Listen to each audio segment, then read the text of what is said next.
각이 살아있는 정치평론 시사정각 시작하겠습니다. 오늘은 장해찬 전 국민의힘 최고위원 그리고 김상일 시사평론가 두 분을 모셨습니다. 어서 오세요. 안녕하세요. 안녕하세요. 네. 먼저 첫 번째 키워드 보여주시죠. 네, 민주당에서 이해식 의원이 이재명 대표를 신의 사제에 비유를 했습니다. SNS에 올린 글이 상당히 파장이 커졌는데요. 어떤 내용인지 그래픽 보면서 설명을 해드리겠습니다. 네, 이해식 의원, 이재명 대표가 비를 맞으며 집회에서 연설을 하는 사진을 올렸고요. 그 밑에는 영화 글래디에이터 2 검투사가 나오는데요. 두 사진을 함께 올리고 더 훌륭한 인간이 되고자 노력을 기울이는 이러한 사람이야말로 신의 사제요, 신의 종이다. 이런 글을 올렸습니다. 신격화하는 거 아니냐 논란이 일자 이 대표는 자신이 하지도 않은 말로 유죄 판결을 받았는데 나 또한 내가 하지도 않은 말로 비난을 받나 보다 이런 글을 올렸습니다. 나는 이 대표를 몇 기자가 언급한 의미의 신의 사제, 신의 종이라고 말한 적이 없다. 그 글귀를 인용했을 뿐이다. 이렇게 반박을 했습니다. 이해식 의원, 그러니까 신의 사제가 내가 한 말은 아니고 이것이 비유를 한 것이다. 이렇게 반발을 했는데 이게 그러니까 뭐 신격화는 아니다. 이렇게 얘기를 하는 걸까요? 어떻게 보십니까? 근데 그래도 뭐 신의 사제니 이런 표현을 비유로 썼다는 것 자체가 이재명 대표에 대한 좀 지나친 충성 고백이 아닐까 싶습니다. 물론 민주당 정치인들이 이재명 대표 위로하고 격려하는 것 자체를 제가 하라 마라 할 생각은 없습니다. 그럴 수 있죠. 예. 다만 그 비유가 국민의 보편적인 정서와 동떨어지게 되면 보는 사람들 눈살을 좀 찌푸리게 만들거든요. 굉장히 유명한 이제 이 사회의 격언으로 자리 잡은 문장 중에 하나가 소위 말해 빠가 까를 만든다. 그러니까 쉽게 말하면 지나친 팬클럽의 어떤 팬심이 지켜보는 사람들을 왜 저래 하면서 안티로 만든다는 이게 연예계에서 시작돼서 지금 정치권에도 적용이 되는 예. 하나의 격언이 되었는데요. 예. 양당 지도부 모두 팬덤을 가지고 있죠. 이재명 대표나 한동훈 대표나. 하지만 그 팬덤이나 정치인들이 그 본인들의 대표, 지도자에게 너무 지나친 말의 상찬을 바치거나 뭐 화려한 미사역으로 이걸 떠받들어 줄 때 보편적인 국민은 별 감정이 없다가도 그런 모습을 보고 오히려 더 부정적인 인식이 생기기 쉽다는 걸 여야나 보수 진보 모두에서 좀 명심할 필요가 있는 것 같습니다. 예, 뭐 신의 사제라고 본인이 얘기한 건 아니지만 저 검투사 사진하고 올린 거 보면 검투사와 이재명 대표는 닮아 있다. 뭐 이런 의미는 담은 걸까요? 그러니까 이제 그 사진하고의 연관성도 있고 예. 그다음에 인용을 했다고 했는데 그러면 인용을 한 목적과 이유는 무엇이냐 이것도 같이 얘기를 해줘야죠. 저 인용을 왜 했는데요? 그거를 얘기를 해줘야 국민들이나 기자들이 우리가 오해를 했구나. 그런 거였어요. 라고 예. 인정을 해주거나 하는데 그런 거 없이 남을 비난하면서 난 인용만 했는데 내가 이런 의도를 가졌다고 그 얘기를 해? 이렇게 얘기하면 안 되죠. 왜? 그걸 보고 인식한 사람들이 그렇게 인식했기 때문에 얘기를 하는 거거든요. 그럼 예. 그 인식이 잘못됐다면 얘기를 해줘야 되는 거고 두 번째는 이것이 무엇을 위하여 내지는 누구를 위하여 이런 걸 올렸냐는 거예요. 이것이 국민을 위해서 올린 겁니까? 전 그거 아닌 것 같은데요. 그럼 이재명 대표를 위해서 올린 겁니까? 전 그것도 아닌 것 같아요. 왜? 지금 이게 이재명 대표한테 도움이 됩니까? 재판에 도움이 됩니까? 뭐에 도움이 될까요? 아니면 지지자들에게 도움이 될까요? 저는 이거는 본인을 위해서 올린 거라고 보는 거예요. 본인을 위해서.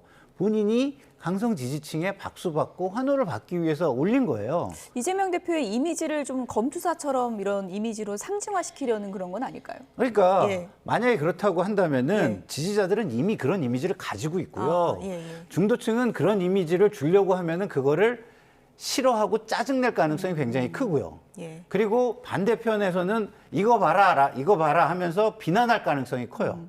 그러면은 이 목적이 도대체 뭔지를 모르겠는 건데 그러면 오해를 받겠죠? 어떻게? 이게 이재명 대표가 낙마할 거를 지금 미리 예상을 해가지고 다음에 그 지지층을 내가 끌고 와가지고 내가 뭘 한 건 하려고 한 자리 하려고 할 때 활용하려고 하는구나 이렇게 오해를 받을 수 있다 이런 생각이 예. 듭니다.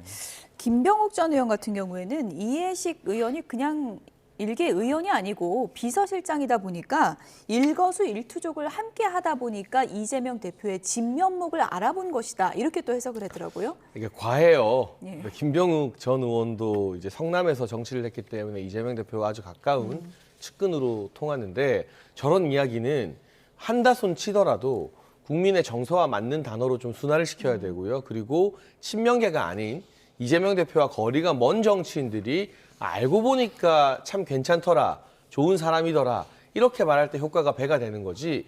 누가 봐도 이재명 대표 측근들이 이재명 대표를 신의 사제다, 신의 종이다, 진면목을 알아봤다라고 하면 그걸 고지고대로 들을 사람 많지 않습니다. 이걸 보수로 바꿔도 마찬가지예요. 그러니까 그 측근 또 친무슨 개 예. 이런 분들이 자기의 지도자에게 막 상찬하고 하는 것들이 사실은 아부로 보이기 십상이잖아요. 그런데 아부를 하는 정치인도 국민에게 지탕의 대상이 되지만 아부의 대상이 된 정치인도 국민들로부터 뭐 본인은 가만히 있었어도 점수를 읽기 마련이거든요. 그런 점을 보수 진보 정치인들이 조금 균형감 있게 생각해야 되는데 지금 아무래도 이재명 대표 1심 징역형 이후에 이 민주당 당원들 또 이재명 대표 지지층이 많이 격앙돼 있잖아요. 그래서 뭐 친문이나 비명계 의원을 가만 안 두겠다, 색출하겠다 이런 과한 발언도 나오니 오히려 거기에 대한 반작용으로 친명계 내부에서 이때 내가 예. 충성 경쟁을 해야만 당원들로부터 계속 지지를 받을 수 있다. 이런 조급한 마음이 만들어낸 하나의 해프닝이 아닌가 싶습니다. 네, 이럴 때 저렇게 도드라지면 지지층한테 점수를 확실히 따는 거 아닙니까? 그러니까 일반 중도층이나 국민들에게는 조금 눈살 찌푸리게 만들다 하더라도 강성 지지층에게는 점수를 딸 수 있죠. 그렇기 때문에 우리 정치가 구조적으로 소수의 강성 지지층이나 팬덤이 당내 경선이나 여러 가지 정치를 좌우하는 걸 좀 막기 위한 제도적인 개선 고민을 해야 된다고 생각합니다. 최민희 의원은 뭐 비명계 움직이면 내가 나서서 뭐 죽일 것 이런 과격한 표현을 쓰기도 했는데 오늘 뭐 기자들 전화를 많이 받았는지 표현은 좀 셌다 이렇게 인정을 했더라고요. 아니 뭐 인정을 한 거는 또 잘했다고 말씀을 예. 드리는 게 맞는 것 같고요. 예. 그러나 어쨌든 이런 분위기 자체는요. 이게 제가 요새 굉장히 고민이 많이 되는 게 각 직업들이 존재하잖아요. 근데 그 직업을 하는 데 있어서는 직업 윤리라는 게 생명과 같은 거예요. 예. 그러면은 정치의 직업 윤리는 도대체 무엇일까? 높은 사람에게 아부해서 내 이익과 권력을 취하는 게 직업 윤리입니까?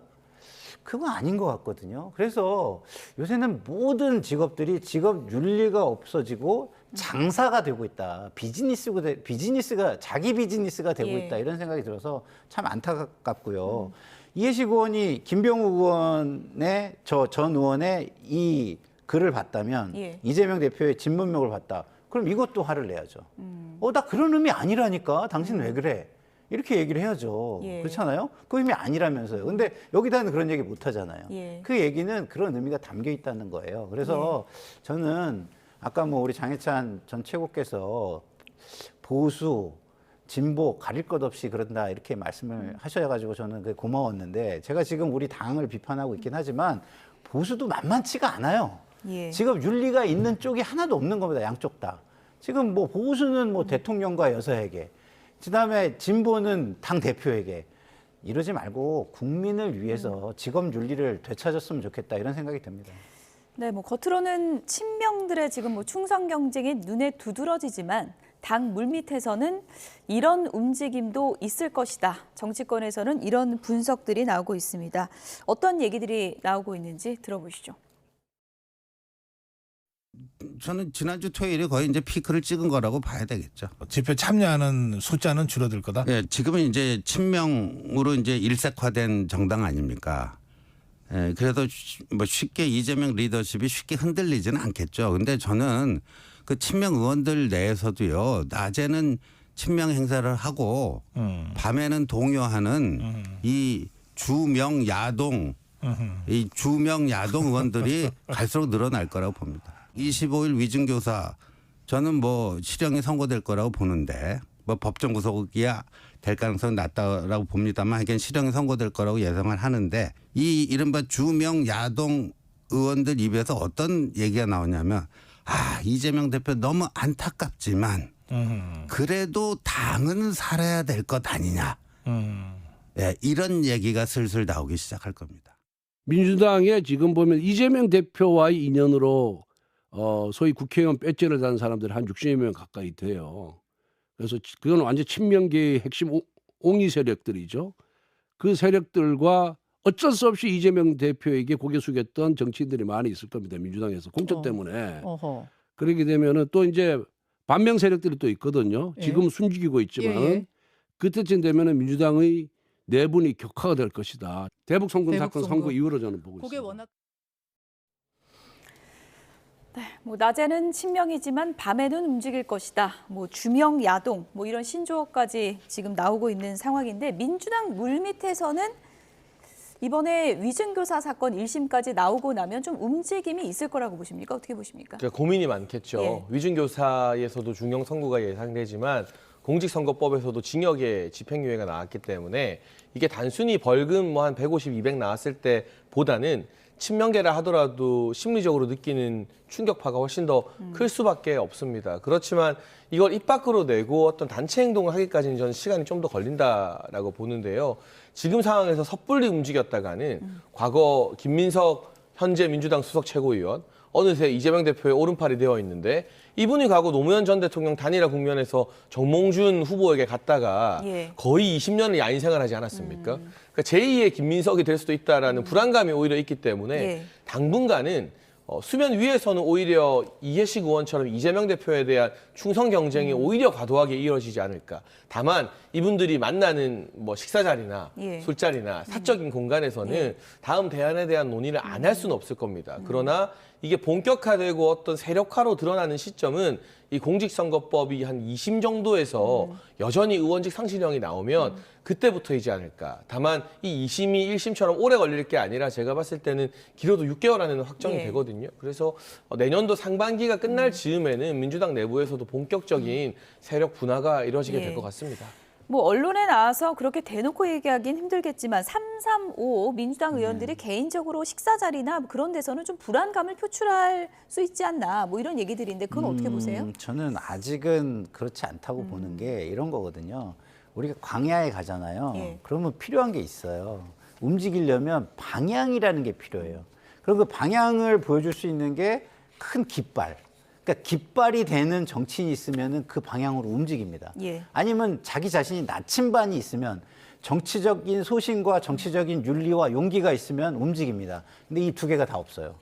그러니까 깃발이 될 만한 대안 정치인이 없고요. 두 번째는 본인들이 정치 윤리나 소신이 제가 볼 때는 굉장히 부족하고 비겁해요. 그러니까 어떻게 움직이겠어요. 그리고 옆에 있는 사람하고 그런 얘기를 하기도 두려울 거예요. 이런 얘기 지금 잘못했다고 어디 알려지면 예. 녹취라도 되면 명태균 같은 사람이 녹취해가지고 까면 예. 굉장히 겁이 날 거란 말입니다.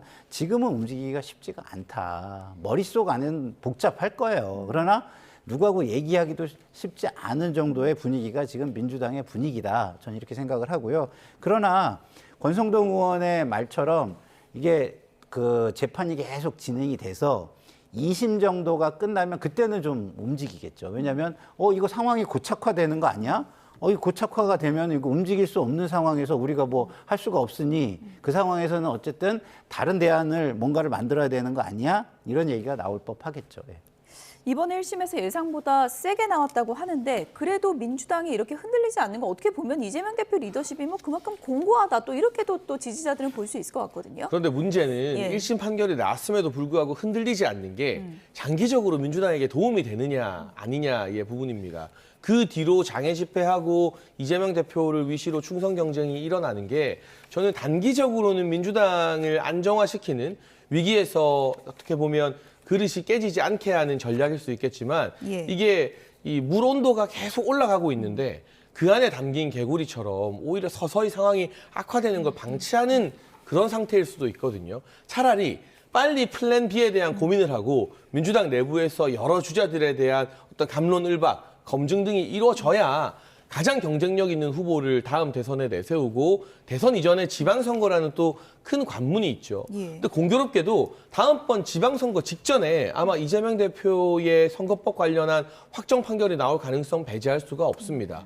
조희대 대법원장이 재판 일정 지연하지 말라고 공식적으로 이 공문까지 내려보냈기 때문에 예. 그러면 그 지방선거를 누구 얼굴로 치를지 그때 가서 번갯불에 콩 구워 먹듯 대표를 뽑으려면 저희가 했던 실수 검증 안 된 한동훈을 내세웠다가 폭망한 그런 실수를 민주당에서 또 할 수도 있는 거예요. 그러니까 차라리 일찍부터 플랜 B에 대한 고민, 김부겸이 나은가? 김동연이 나은가? 김경수가 나은가? 그래서 안 되는 사람은 또 걸러내고 그래야만 경쟁력 있는 사람을 간판으로 내세울 수 있거든요. 예. 그러니까 지금 당장은 이재명 체제가 공고화되는 게 민주당의 안정에 도움이 되는 게 맞습니다만 지방선거나 다음 대선을 바라봤을 때는 장기적으로는 저는 오히려 안 좋은 부정적인 예. 효과를 낳는다고 봅니다. 예. 뭐 제가 질문도 안 드렸는데 깨알같이 한동훈 대표도 비판을 하시는 이제 장해찬 전 공정하게 최고위원. 여야 모두를 비판하는 평론을 해야 알겠습니다. 되니까요. 공정한 평론을 하셨다고 지금 주장하고 계신데 어쨌든 네. 이재명 대표가 어떤 길을 스스로 선택을 해야 되는가 이것도 네. 중요하잖아요. 그렇죠. 박지원 의원이 DJ의 길을 가라 이런 얘기를 했습니다. 네. 어떤 길을 가라는 겁니까? 그러니까요. 저는 박지원 의원께서 요새 하는 얘기가 무슨 소리인지를 잘 모르겠어요. 그러니까 예를 들어서 DJ 같은 경우는 어떻게 하셨죠? 본인이 좀 약간 뭔가 이렇게 국민들에게 뭔가 사죄를 하거나 어떤 책임을 져야 되거나 하면은 물러나시거나 예. 물러나게 하거나 한 다음에 다시 기회를 보고 거기에서 부활의 정치를 하셨거든요.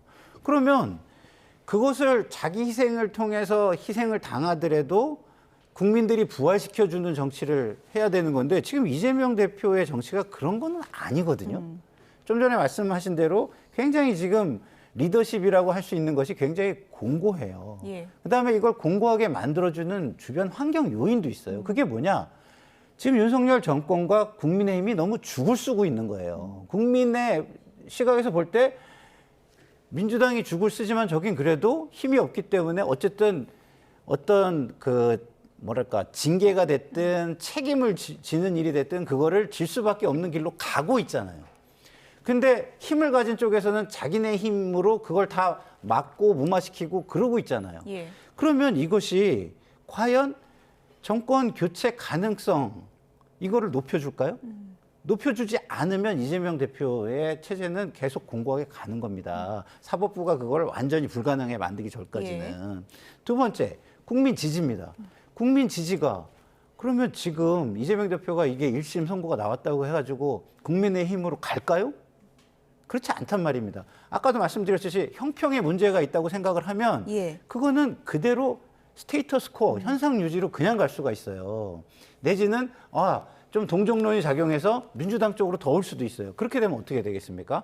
그러면 이재명 대표는 아까도 말씀드린 것처럼 이 상황을 계속 그 리더십을 가지고 예. 쭉 갈 수밖에 없는 것이다 이런 생각이 듭니다. 과연 DJ 모델을 갈 수 있을 것인가? 박지원 의원은 방탄 비판도 두려워할 것 없다. 이렇게 지금 얘기를 하면서 트럼프도 살아왔고 DJ도 살아왔지 않느냐. 이재명 대표도 꿋꿋하게 밀고 나가서 집회를 더 확산시키고 윤석열 정권 끌어내리면 된다. 이렇게 또 주장을 하고 있습니다. 다 좋은데 트럼프 대통령 당선인 이야기는 안 하셨으면 좋겠어요. 한미 관계를 악화시킬 수 있는 이게 국내 정치를 떠나서 트럼프 대통령이 얼마나 기분 나쁘겠습니까? 근데 핵심적인 문제는 트럼프 대통령 같은 경우는 미국에서 막 기소를 하고 했지만 형이 실질적으로 이재명 대표처럼 이렇게 확정된 사례와는 조금 다르죠. 그 케이스가. 그리고 이재명 대표 같은 경우는 재판에서 형이 확정되는 속도가 이번 미국 대선을 앞두고 트럼프 대통령이 뭐 이 바이든 정부의 특검에 기소되고 재판받고 했던 것보다 훨씬 더 빠르다는 겁니다. 예. 그 윤석열 정부의 임기가 지금도 2년 반 남아있고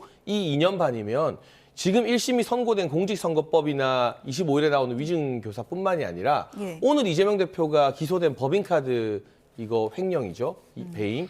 이 재판까지도 2년 6개월이면 사실 3심이 나오기에 충분한 시간이라는 거죠. 그래서 그런 비교가 맞지 않고요. 지금 현재 단일 대우를 유지해야 된다는 민주당 정치인들의 고뇌는 제가 이해합니다만 앞서 말씀드렸던 것처럼 지금부터 물밑에서라도 플랜 B를 고민하지 않으면 정말 이 엉거주춤 대선을 치르는 최악의 상황이 발생할 수 있다. 저는 정치 구단인 박지원 의원이 앞에서는 DJ 이야기 하더라도 뒤에서는 그 누구보다 이재명의 대안이 누구일까 제일 먼저 고민하실 분이라고 생각해서요. 그게 수면 위로 올라오는 시간이 저희가 말씀드린 2심 이후일 뿐 예. 지금 밑에서는 아마 다들 계산기 두드리느라 정신이 없지 않을까 싶습니다. 아니 저는 예. 박지원 의원이 야당이기 때문에 오히려 트럼프 대통령 얘기는 할 수 있다고 봐요. 여당도 아니기 때문에. 예. 근데 DJ 얘기는 저는 하시면 안 된다고 봅니다. DJ가 언제 그냥 무조건 힘으로 뭐 모든 걸 다 그 돌파하고 끌어내리고 하려고 했습니까? 그거는 오히려 본인이 모셨던 분을 욕보이는 거죠. 예. 어쨌든 뭐 수면 아래에서는 벌써부터 언론과 정치권 일각에서 포스트 이재명 이런 언급이 계속 나오고 있는데요. 정치권에서 어떤 얘기 나오고 있는지 들어보겠습니다. 상김이나 뭐 예. 이런 사람들은 아예 애초에 예. 그 고려 대상이 아닐 거라고 저는 봅니다. 이재명의 점 하나 찍은 사람이 올라가지. 그거 나갈 수도 하려고 있다. 많은 분들이 지금 옆에서 그렇게 아버지하고 옹이하고 있는 거 아닙니까? 뭐 정청래, 추미애, 김민석 이런 분들이 왜 저렇게 오버하겠어요? 제가 볼 때 저분들이 1년 전, 반년 전부터 재판이 진행되는 동안 정청래, 추미애, 김민석, 특히 김민석 최고가 이렇게 최근에 나서 오버하는 이유는 간단해요. 포스트 이재명을 내가 차지하겠다는 겁니다. 네, 저희도 어제 소개해드렸는데 삼김이 아니다. 이재명의 점 하나 찍은 사람이다. 이렇게 조응천 전 의원이 비유를 해주셨는데 그건 어떻게 들으셨어요? 그러기 쉽지 예. 않을 거예요. 오히려 이재명 대표가 낙점하는 사람 이렇게 표현하는 게 더 저는 맞을 거라고 누구를 생각합니다. 낙점하겠습니까? 친명 쪽을 낙점할까요? 근데 저는요 이재명 대표가 예. 굉장히 똑똑하다고 생각하거든요. 그렇기 때문에 지금 친명들이 저렇게 하는 게 본인을 위해서 하는 게 아니라 말을 하는 본인, 예. 말을 하는 본인을 위해서 하는 거라고 생각할 가능성이 저는 높다고 봐요. 그렇기 때문에 생각해보세요. 자기를 위해서 하는 거라면 밖에 나가서 사람을 한 명을 더 설득을 하든 기자를 한 분 더 만나가지고 이야기를 하든 아니면 뭐 정보를 뭐 이렇게 좀 취득하기 위해서 더 이렇게 열심히 뛰어다니든 뭐 그런 굉장히 헌신적인 일을 하고 뭐 광장에 나가서 뭐를 하든 그런 일을 하겠지. 아니 저렇게 쉽게 인기나 얻고 뭐 좀 이렇게 남의 주목이나 끌려는 저런 행위를 할까? 저는 이렇게 생각할 거라고 보고요. 제가 지난주 금요일 날 YTN에 나와서 제가 지금 김근식 교수가 한 얘기를 제가 했어요. 예.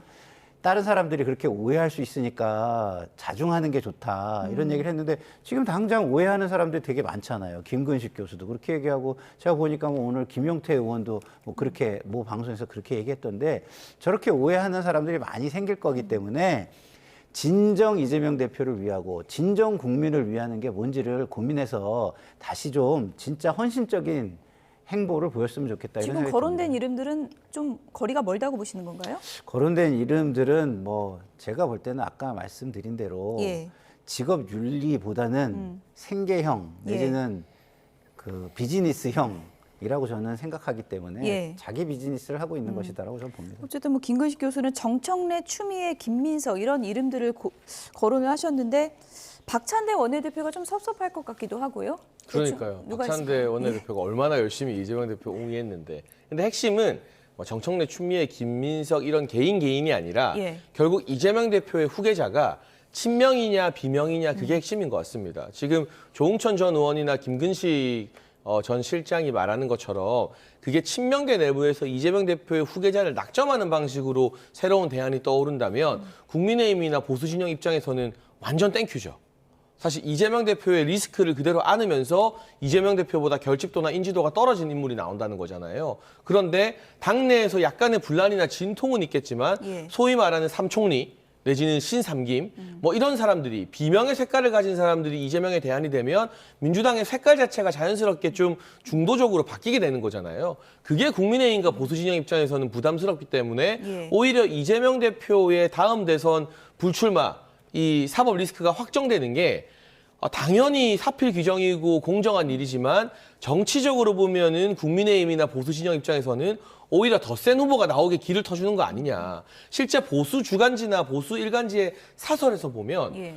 이재명 대표 이후에는 민주당이 누구를 내세워도 국민의힘이 다음에는 힘들 것이다라는 부정적 전망도 나오거든요.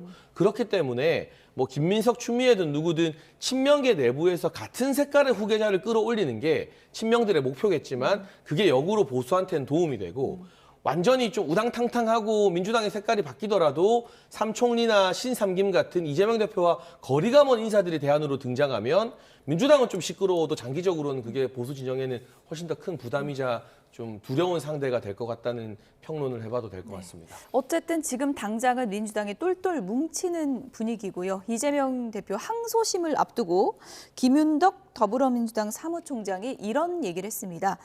항소심부터는 당 차원에서 대응하겠다 이런 얘기를 했는데요. 그래픽 보실까요? 이재명 대표 재판이 이제는 당 차원의 변호인단 지원을 검토하겠다 이런 얘기입니다. 1심이 확정되면 상당한 비용을 민주당 자체가 국고에 반납해야 되는 만큼 이것은 이재명 개인의 일이 아니라 당의 일이란 얘기죠. 그래서 더 직접적으로 대책을 세워서 법적 대응하겠다 이런 입장을 밝혔어요. 그러니까 저거는 뭐 일견 저는 일리 있는 말이라고 예. 봐요. 뭐 그리고 어차피 법정에서 법리를 통해서 싸우는 거기 때문에 뭐 당이 나선다고 해가지고 크게 더 뭔가 큰 뭐 반전이 있거나 큰 영향을 주거나 하는 일은 별로 없을 겁니다. 단지 이런 건 되겠죠. 당도 어쨌든 당의 피해가 오는 걸 막기 위해서 노력한다는 것이 있는 거고 예. 이재명 당대표 입장에서는 좋은 게 뭐냐면 비용이라든가 이런 측면이 굉장히 도움이 될 거 아니겠습니까? 그래서 저는 저게 저렇게 움직이는 거는 지금 현 상황에서는 예. 뭐 그렇게 비난할 만한 그런 상황은 저는 아니다. 왜 당에 실질적으로 피해가 지금 오잖아요. 예. 그렇기 때문에 결국엔 비용 뭐 이재명 대표 비용 절감 정도 여기 피해 방어 노력 정도의 차원이기 때문에 크게 비난할 것은 저는 아니라고 봅니다. 근데 일각에서는 이제 뭐 전문가들이 이렇게 되면은 개인의 그 변호에 당비를 쓰는 거기 때문에 횡령에 해당하지 않느냐 이렇게 또 의문을 제기하는 분들도 있던데요. 이건 어떻게 당연히 보세요? 예. 그런 문제가 있습니다. 예. 정치인들이 굵직한 유죄받았던 사건을 보면 변호사비 대납과 관련된 사건들이 또 은근히 꽤 많아요. 이명박 전 대통령도 그런 의혹으로 고생을 꽤나 하셨고요. 이재명 대표 같은 경우도 과거 경기도지사 때 공직선거법 위반, 변호사비 대납 의혹이 한동안 꼬리표처럼 따라 붙었었죠. 그런데 이번에 공식적으로 당에서 변호인을 지원하겠다. 이게 법적으로도 문제가 되는지 한번 살펴봐야 되지만 이게 사법적으로나 정치적으로 도움이 과연 될까? 지금 민주당의 주요 정치인들이 사법부를 향해서 막 극한 말을 쏟아내잖아요. 예. 뭐 정권의 어떤 노예다 뭐 이런 식의 막 그건도 서슴지 않는데 이게 과연 삼권 분립에서 독립적으로 재판을 하려는 재판부를 오히려 더 자극해서 2심이나 다른 재판에 양형해서 더 부정적인 영향을 주는 건 아닐까 하는 이 전망들이 나오고 있는 와중에 그냥 1심도 사실은 당이 뭐 공식적으로만 안 나섰지 이재명 대표 안 도와준 게 뭐가 있습니까? 근데 사무총장이 나서서 2심 재판은 당이 직접 하겠다? 저는 이게 정치적으로도 그렇고 사법적으로도 도움이 안 되는 행위 같고 이렇게 됐을 때 2심까지 결과가 안 좋으면 어떤 효과가 자아내지느냐? 이재명의 유죄가 아니라 예. 민주당의 유죄로 국민들이 인식할 가능성이 커요. 그래서 민주당 당 자체는 어쨌든 백지장만한 작은 거리라도 이재명 대표의 사법 리스크와 둬야 되는데 예. 당이 다 나서서 재판했는데 유죄 나오면 이재명의 유죄가 아닌 민주당의 유죄로 인식됐을 때 그 후폭풍이 아마 더 커질 것 같습니다. 제가 좀 반론을 거긴 드릴 수밖에 없는 게 만약에 그렇게 분리할 수 있다면 당의 책임을 물으면 안 되죠. 당이 책임지고 대선 후보를 냈으니까 당이 책임지라는 거잖아요. 그래서 434억이라는 피해가 당에 온다라고 한다면 그 당원이나 당을 위해서도 막는 노력을 해야 돼요. 물론 이재명 대표의 개인 변호사 비용을 대주면 그거는 문제가 되겠지만 제가 볼 때는 법리적으로 보조를 하고 그거를 돕고 법리를 강화하고 뭐 이런 것들을 하는 거를 변호인단을 꾸려서 보조하는 형태로 간다면 저는 얼마든지 할 수 있는 거고 그렇기 때문에 당의 책임을 지우는 것이다라고 생각을 합니다. 예. 어쨌든 뭐 더 많은 관여를 한다는 거, 더 많은 책임을 또 지겠다는 당의 각오를 지금 근데 보여주는 거기에서 것이니까요. 예. 정치적으로 압력이 들어간다거나 뭐 예. 다른 형태의 일을 위해서 뭐 사람들을 동원하는데 돈이 들어간다거나 예. 그런 식으로 참여를 하겠다고 한다면 그거는 제가 볼 때는 좀 문제가 있다고 생각합니다. 어쨌든 다소 뒤숭숭한 민주당 분위기를 좀 살펴봤고요. 명태균 씨 공천 개입 논란과 관련해서 민주당이 추가 녹취를 공개했습니다. 두 번째 키워드 보시죠. 네, 이번엔 윤한홍 이름이 나왔습니다. 윤한홍 비서실장 되는 거 내가 막았다. 내가 얘기해서 막은 거다. 명태균 씨 녹취록이 이제 공개가 된 건데요. 이 맥락은 어떻게 보셨어요? 뭐 일단 저는 그 예. 당시를 잘 아는 사람으로서 예. 소위 기도 안 찹니다. 윤한홍 의원 같은 경우는 저와 함께 인수위에서 저는 청년 소통 TF 단장을 했고 예. 윤한홍 의원은 청와대 이전 TF를 책임졌거든요. 그리고 권성동 의원이 오늘 아침 라디오 인터뷰에서도 자세히 말씀드린 것처럼 처음부터 당선인 비서실장은 장제원 의원이 하는 것으로 사실상 내부에 정리가 돼 있던 상황이었습니다. 윤한홍 의원이 비서실장을 하겠다고 한 적도 없고 예. 대통령께서도 당선인 비서실장은 장제원 의원으로 사실상 마음의 준비를 해놓은 상황에서 명태균 씨의 조언이나 개입이 끼어들 여지가 없었던 거죠. 그렇다고 윤한홍 의원이 중책을 못했느냐? 인수위에 있었던 2개의 TF가 바로 청년 TF와 대통령실 이전 TF인데 예. 청와대를 개방하고 대통령실을 용산으로 이전하는 것만큼 윤석열 정부 임기 초에 큰 프로젝트가 뭐가 있었습니까?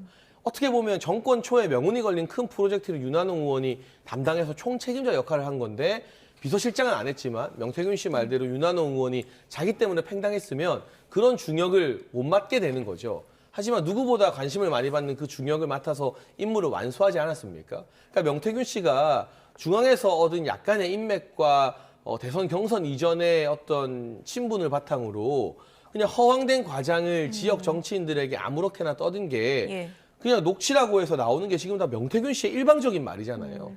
민주당이 처음 공개했던 5월 9일의 통화를 제외하면 상대가 비중 있는 인물이 아무도 없잖아요. 그러니까 이렇게 혼잣말로 통화된 녹취가 이렇게까지 관심을 예. 받아야 되나? 이건 너무나 허풍 섞인 게 많다라는 말씀을 네. 단언해서 드릴 수 있습니다. 허풍 섞인 얘기들이라고 하는데 이제 그 내용 중에 뭐 김건희 여사가 윤한홍 그 의원을 원래 좀 싫어한다 뭐 이런 취지의 내용도 있는 것 같은데 그거는 사실입니까? 저는 사실이 아니라고 예. 생각을 합니다. 그리고 이 명태균 씨의 어떤 활동 기반 자체가 경남이잖아요. 예. 그렇다 보니 경남에서 국회의원을 그 당시에 2번 하면서 대통령 가까이에서 중요한 역할을 수행했던 윤한홍 의원을 본인이 어떤 사적인 욕심 때문에 견제하고 비판하고 막 주변에 험담을 하고 다닌 거겠죠. 예. 그 과정에서 대통령과 김건희 여사의 확인되지도 않은 의중을 명태균 씨가 소위 말해 팔아먹고 다녔다라고 하는 게 가장 정확한 일인 것 같습니다. 예.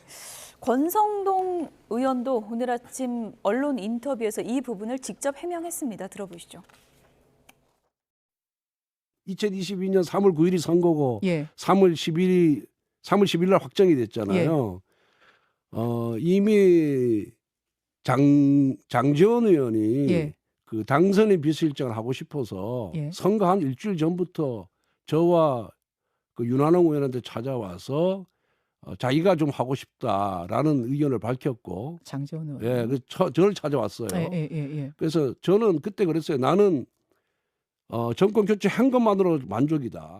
제가 윤한홍 의원한테 그 자리에서 불러서 물어봤어요. 예. 너 인수위에 들어갈 생각이 있냐니까 나는 뭐 비서실장이 뭐고 인수위에 들어갈 생각이 없다. 아, 없다 그랬어요? 예, 없다 그랬어요. 윤석열 대통령이 예비후보 시절에 윤한홍 의원이 윤 예비후보에게 명태균과 가까이 안 하는 게 좋겠다라는 얘기를 했어요. 예. 그리고 그 다음인가 다음 날에 명태균 씨가 우리 윤한홍 의원한테 왜 나에 대해서 폄훼를 하고 다니냐, 나를 왜 비난하냐라는 예. 항의 전화를 받았다고 그래요. 예. 그래서 이 명태균 씨는 윤한홍 의원에 대해서 아주 안 좋은 감정을 갖고 있습니다. 그러니까 민주당이 지적하는 네. 포인트는 명태균 씨가 윤한홍 의원 안 된다고 했더니 김건희 여사가 윤석열 당선인에게 얘기를 해서 네. 그게 성사된 거다. 이걸 지금 주장하는 거잖아요. 그러니까 본질은 예. 명태균 씨가 뭘 얘기했는데 그게 결과적으로 맞았냐 틀렸느냐가 아니에요. 그런 과정에 있어서 맞은 건 맞은 대로 틀린 건 틀린 거대로 중간 과정에 등장하는 인물들과의 교류가 있었다는 거는 국민적으로 큰 의혹을 낳고 있는 겁니다. 그러면 지금 보세요. 자, 왜 나를 폄하했냐고 윤한홍 의원한테 가서 따졌다는 거예요. 예. 지금 국민의힘이 이구동성으로 깜도 안 되고 선거 브로커라고 얘기하는 사람이 이 권력 실세인 윤한홍 의원한테 가서 나를 왜 폄훼하냐고 따졌다는 거예요. 이게 국민들이 어떻게 인식을 하겠습니까? 두 번째, 대통령에게 윤한홍 의원이 얘기를 했다는 거예요. 누가 그거를 명태균 씨한테 전달을 했다는 겁니까? 국민들의 인식에는 혹시 이런 생각이 또 들지 않겠습니까? 그런 것들에 대해서 해명을 해주고 이거를 의혹을 말끔하게 해소하려는 노력을 해야지 자꾸 딴 데로 말을 돌리고 회피하고 하는 방식으로 이 문제를 절대 풀 수 없다. 이런 말씀을 좀 드리고 싶습니다. 네, 그 부분에 대해서는 어떻게 해명하시겠어요? 근데 사실은 이 정치권에 있으면 대선을 하면 예. 누가 누구에게 무슨 평을 했다, 안 좋게 했다는 거는 워낙 설왕설래로 많이 돌아다닙니다. 그리고 대통령과 가까운 측근이라면 뭐 저같이 말석에 있는 사람도 견제를 받고 누가 저에 대해서 안 좋은 이야기를 했다더라가 실시간으로 막 뭐 기자분들이나 정치인을 통해서 전해지거든요. 그래서 명태균 씨가 윤한홍 의원에게 따졌다는 사실 사실만으로 그 사안이 뭐 윤석열 대통령이나 김건희 여사 사이에서 전해졌다고 볼 수는 없는 거고요. 명태균 씨는 보니까 그냥 전화 잘하는 분이에요. 그게 본인이 뭔가 대단한 위세가 있어서 윤한홍 의원한테 전화하는 게 아니라 최근에 논란이 있었던 김재원 최고위원이나 뭐 본인에게 좀 안 좋게 말하는 방송 패널 정치인들에게 번호 알아서 그냥 다 전화해서 따지고 화내는 스타일인 거잖아요. 전화 안 받아도 막 전화하는 스타일이고 그걸 가지고 저분이 저 당시 어떤 위세가 있었다? 그렇다고 보기에는 대선 일정을 처음부터 함께했던 저나 저뿐만이 아니라 일정을 전체 총괄했던 지금 국회의원이 된 강명구 당시 일정 총괄 팀장이나 예. 명태균 씨로부터 어떤 영향을 받거나 저분이 어떤 특권을 행사했다는 걸 본 기억이 전혀 없기 때문에 약간의 어떤 친분 관계나 초기에 어떤 조언을 했던 관계를 가지고 이분이 자기 장사와 허풍을 좀 예. 과하게 했다는 제 생각이 바뀔 만한 증거나 진술은 안 나오고 있는 것 같습니다. 명태균은 조심해야 될 것 같다. 이 얘기를 윤한홍 의원이 당시 윤석열 당선인에게 좀 했던 거는 맞습니까? 저도 그렇게 알고 있습니다. 예. 이게 좀 명확하게 내부 이야기를 말씀드리면 뭐 김종인 위원장, 이준석 의원과도 명태균 씨가 가까웠지만 윤석열 대통령에게 명태균 씨를 추천했던 핵심 인사 중에 김영선 전 의원 당연히 있고요. 조혜진 전 의원도 있습니다. 그러니까 경남 지역의 유력 정치인들이 명태균이라는 사람 유능하다고 소개를 하니까 대통령 입장에서는 당연히 신원 보증이 되는 거잖아요. 그래서 초기에는 뭐 관계가 좀 있었겠죠. 다만 훨씬 더 신뢰하는 윤한홍 의원이 저 사람 위험하다 말하고 그 뒤에 이 명태균 씨가 국민의힘의 당내 경선 문제까지 도를 넘는 조언을 하자 대통령께서 분명히 경선 직전에 전화도 문자도 하지 말라라고 단호하게 끊어냈거든요. 다만 가족들 입장에서는 누군가 서운한 사람이 생기면 안 되니까 좀 관리를 했던 것뿐이고요. 그게 제가 알고 있는 주요 관계자들에게 직접 들은 팩트라는 말씀을 드립니다. 근데 자꾸 너무 이제 주관적인 이야기를 하시고 듣는 사람들이 납득할 만한 설명을 좀 하셔야 되는데 그런 게 저는 부족하다고 봐요. 왜? 처음부터 명태균 씨하고 이 정도의 이야기를 장해찬 지금 전 최고가 하는 만큼도 대통령은 안 하셨어요.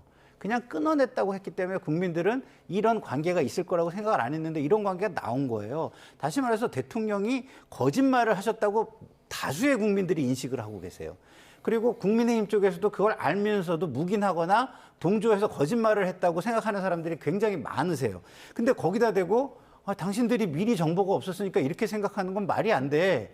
라고 얘기하듯이 얘기하는 거는 정말 국민들 입장에서는 어처구니가 없는 겁니다. 책임 있는 쪽에서 그렇게 국민들이 생각하지 않고 명태균이라는 사람에게 더 이상 사기당하지 않거나 그 사람을 신뢰하지 않도록 막는 노력을 과거부터도 했어야 했고 어느 정도 이런 게 불거졌을 때도 했어야죠. 그게 책임 있는 자세죠. 그런 걸 안 하고서 이제 와가지고 이 모든 건 명태균의 탓이다. 그리고 명태균의 말을 믿는 당신들이 뭐 지금 이게 말이 되는 지금 행동을 하고 있는 거냐 이렇게 얘기하는 건 맞지 않습니다. 예. 어쨌든 뭐 명태균 씨 추가 녹취는 계속 나오는데 이제 본인이 지금 또 구속돼 있는 상황이라 본인의 입장을 또 확인할 수 없는 그런 상황이어서 좀 더 지켜보겠습니다. 장해찬 전 국민의힘 최고위원, 김상일 시사평론가 두 분이었습니다. 고맙습니다.